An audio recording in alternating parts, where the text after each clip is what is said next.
Welcome to the Real Estate Espresso Podcast, your morning shot of what's new in the world of real estate investing. I'm your host, Victor Menashe. This is the weekend edition. We've got a very special show for you today. Today's show is a talk that I gave earlier this week at a podcasting workshop. Podcasts have become so important in today's life, and so many millions and millions of people are avid listeners to podcasts, and many of the people I know are either hosts of podcasts or aim to be guests on podcasts. And on today's show, we're talking about what it takes to become a good guest on a podcast or to evaluate guests who are interested in appearing on your show. Enjoy today's discussion on podcast guesting. So let's start with a little bit of context. If you want to get on a show, any show, and I'm going to blur the lines between a TV show, a podcast, a radio show, it doesn't matter. The process is exactly the same. I want you to put yourself in the shoes of the producer of a show. Imagine you want to get on the morning show, your local TV station, could be the NBC Today Show on NBC or Good Morning America, any show like that. The producer of that show has one job to do, and they have to come up with 4 hours of content each and every day that's carved up into like 5-minute segments. So do the math. You carve up 4 hours into 5-minute segments. That is a bucket load of moving parts that you have to organize. And every single one of those has to be great. Has to fit the formula of the show. Can't be a train wreck. You can't bring on a lousy guest.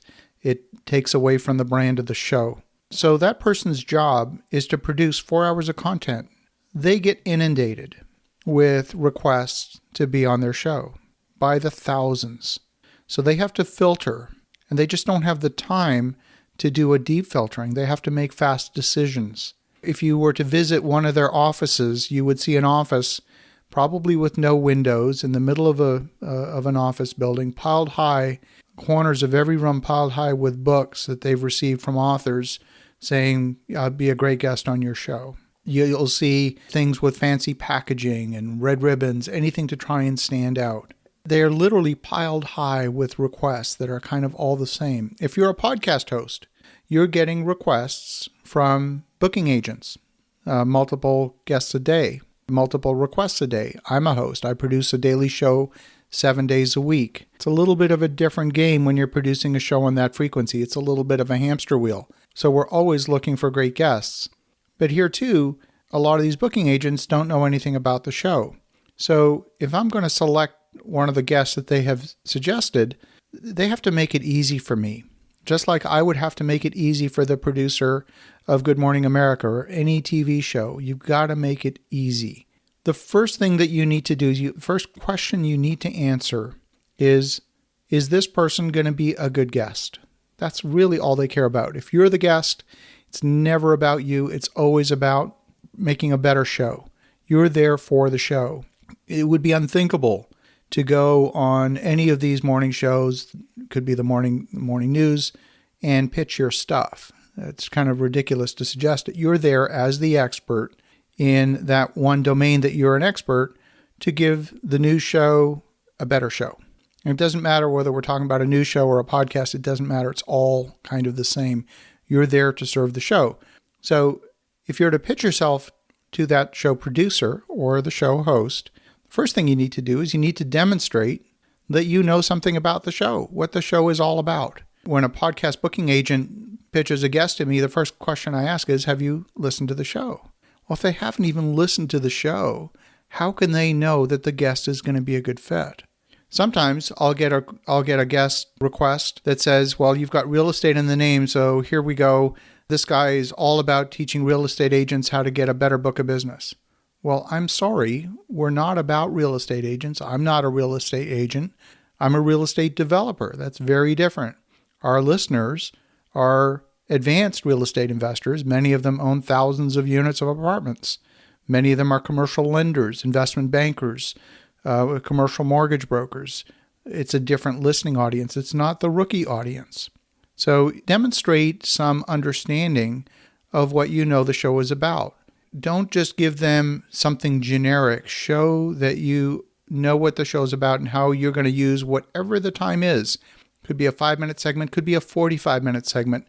How you're going to fill that time period and make it productive. Oftentimes, when you are the guest on a show, you would think that it's the host that comes up with the interview questions. In fact, the truth is it's usually the opposite. It's usually the guest that suggests the interview questions, because then you know that the guest is going to have good answers. So the host will often use the guest's questions. Now, if it's a hardcore news segment, maybe with a politician, and the job of the host is to try and trip up the politician, yeah, we're not going to use the softball questions that the guest would like. But if you're there simply to add value to the show, to demonstrate expertise, to give something of value to the audience, it's not a gotcha style of interview. It's to add value, and you can provide the host with the suggested questions. This process that I'm describing for you is the tried and true process. It's one that I use. I'll use my wife as an example, another proof point. My wife is a clinical family therapist here in Ottawa. I get her on the TV on TV regularly, at least once a month. We developed a relationship with the producers for the CTV morning show, and she's a regular guest. She's a regular guest on CBC Radio as well, and it's always the same process.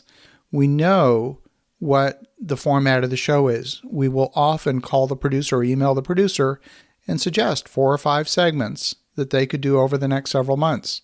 There are often what are called tie-ins in the industry. And a tie-in is something that links to something that's happening that's topical in the news. Or on the calendar. So for example, in case of my wife, being a family therapist, just around the middle of February, she will go on CTV and she'll do a segment having something to do with Valentine's Day. That's pretty predictable. In the last week of December, she'll usually be on the morning show doing a segment on how to set New Year's resolutions. That's pretty much like clockwork. In August, she'll be there doing a tie-in on back to school. Could be back to school for university students, could be back to school for elementary students, but there'll be a back to school segment. So these are what are called tie-ins. And so there can often be opportunities for you to tie into something that's trending. In the case of when I produce content for my show, if there's something happening that's topical in the news, I might bring on a guest, or I might do a solo segment. For example, if the Federal Reserve announces a new interest rate, then I'm going to do a segment on that, not 3 weeks from now. It's going to be the very next day, so that there's something meaningful to say about it. So it's important that if you're going to do something that's not evergreen in terms of content, but is trending, that it ties into something that's actually topical right now. That can be both a plus and a minus. Means that your segment, it may not be evergreen, but you might be able to get onto a particular show that you've been wanting to get on and do so immediately on a very short time scale. If you're looking to get on a show, or if you're looking to get a celebrity guest on your show, you may want to consider what's going on from a trending perspective. Let's say you have someone that is launching a new book. They will often do the podcast tour in advance of that book launch. Very simple case in point, John Lee Dumas, the host of Entrepreneurs on Fire. I've been on that show, a number of good friends of mine as well. John Lee Dumas has over 100 million downloads. And he's been at this business now close to 10 years, over 3,000 interviews with entrepreneurs. And I saw that he was coming out with a book. So about a week before the launch, I guess I wasn't paying attention. I kind of knew he was working on a book, but I wasn't paying close attention. I emailed him and said, John, how would you like to be on my show?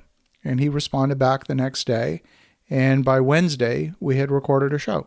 So it can be an opportunity as well to bring great guests on your show if you have someone who's looking to get something accomplished. Maybe it's launching a course, maybe it's launching a book, maybe it's hosting an event. Anything like that can be an opportunity for you to do something of an affiliate nature that would be of benefit. And I know from firsthand, because people have told me that as a result of listening to the episode with John Lee Dumas on my show, they went out and bought the book. Now, here's a guy who is getting 45,000 downloads a day. You would think he doesn't need any additional help to get additional downloads or book sales. And yet I know I brought him business because of people who have listened to my show that may not be subscribers to his show. When you are talking to a show host, you need to demonstrate to them that you really understand the format of the show, that you've listened to it, that you're going to add value to it, that you understand their audience, because it's all about the audience. I often will get pitches from podcast booking agents who say, so-and-so would be a great guest, and they never bother to check if they've been a guest before on the show. So oftentimes we'll be responding, yes, they would be a great guest. They were just on the show 60 days ago. You want to avoid that type of situation. You want to demonstrate that you understand the audience. Oftentimes I will get pitches of, here's how to get rich in real estate. Here's your path to financial freedom. Well, yeah, you and 500 other guys. That is not of interest to our audience at all. That's, the get rich quick shtick. And there's so many of these in every single genre, whether it is in the world of real estate investing, in how to diet and lose weight. I'm your secret to mindfulness, whatever. There are a dime a dozen out there. How are you going to differentiate yourself so that you stand apart and you're going to go deep and narrow on something that's going to be of interest to your audience or to the show host audience? That is the key to getting booked on shows. Next, you need to establish yourself as a platform, not just sending an email. So imagine for a moment if you did a search on Oprah Winfrey and all you got was her LinkedIn profile. You'd be pissed off. And if that LinkedIn profile read like a job resume, you'd be even more pissed off. Of course, when you go searching for Oprah, you expect to find a website all about Oprah. You expect to find links to her media page, links to things that she has done. You expect to be able to download videos and audio clips and all of that sort of thing. You'd like to see a place where they can contact their media contact. You want all of that information so you make it easy for the show host who wants to book that person as a guest to get the information all in one place. Now, if you're not a celebrity, if you're not Oprah Winfrey, again, back to that basic question, if I bring this person on the show, are they going to be a good guest? Well, how do you answer that? Put 3 or 4 samples of where you've been a guest on someone else's show. Don't put a 45-minute recording. Put a 2 to 3 minute segment that the show host can click on, they can listen to it, and they say, okay, yes, this person will be a good guest. Got to answer that question. You got to have the bio right there on your media page. You've got to have your mugshot so that if they need to download that and include that in the show notes, they can do that. All of that information needs to be there. And when you send your request into a show host or a show producer, you're sending it in such a manner that it's easy for them to absorb it. So you want to attach what's called a one sheet. The one sheet basically says who you are as a guest, why you'd be a good guest, and it also includes some of the suggested questions or topics that you can go deep on. It really answers all on one page that question, why would I want this person as a guest? Don't put a lot of huge attachments, because if they're sitting there on their phone and they have to wait for 25 megabytes to download over a cellular link, now you've pissed them off. You got to make sure that it's easy for them. So you instead include that as a link. So put a link to the media page so that they can get to it if they want to. They don't know that they want to invest 5 or 10 minutes evaluating you. They don't know if they want to spend 10 seconds. So give them the 10 seconds. If you're giving them something where they have to make an investment of time to even get it to a quick no, then you've wasted their time, and that's just not cool. So what makes a good guest? Number one, I'm looking for something that they can bring to the table that's going to be a unique, narrow angle. One of the things that's unique about my show is that it is a short-form podcast. So I want to be able, in a 15-minute interview, to go deep on one topic, deep enough that it's going to be of interest to a listener. I don't want to give them 6 things to remember because they're not going to anyway. So following a little bit along the Seth Godin philosophy, if any of you follow Seth Godin, he has a daily blog and he gives you one thing to think about every day. He's not going to give you 6. If that happens to be half a page, it's half a page. If it's 3 sentences, it's 3 sentences. But he just gives you one thing to remember.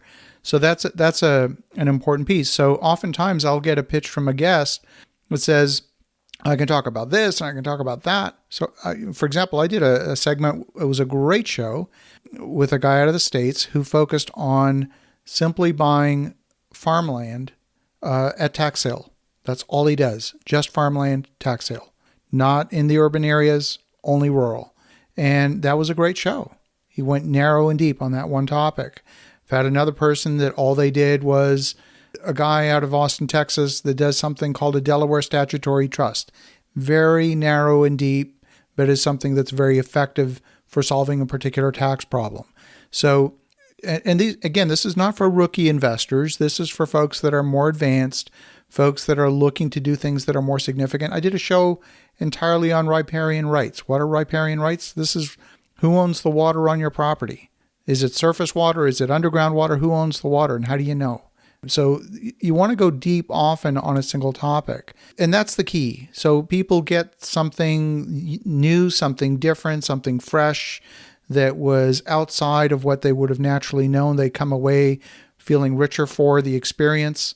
And I also find that I want to challenge people's loosely held beliefs. If I'm challenging people's closely held beliefs, I'm likely to get an immune system response, right? But if I challenge a loosely held belief, they go, oh, then it piques curiosity. That's cool.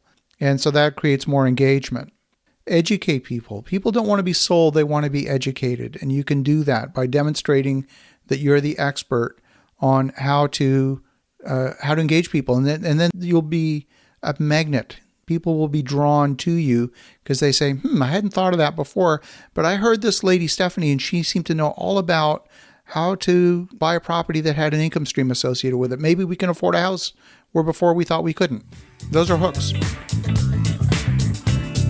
Well, I hope you enjoyed today's show. If you're interested in being a guest on a podcast, any podcast, follow these tips and it'll make you a more effective guest on any show you choose to get on. As you think about that, have an awesome rest of your weekend. Go make some great things happen. We'll talk to you again tomorrow.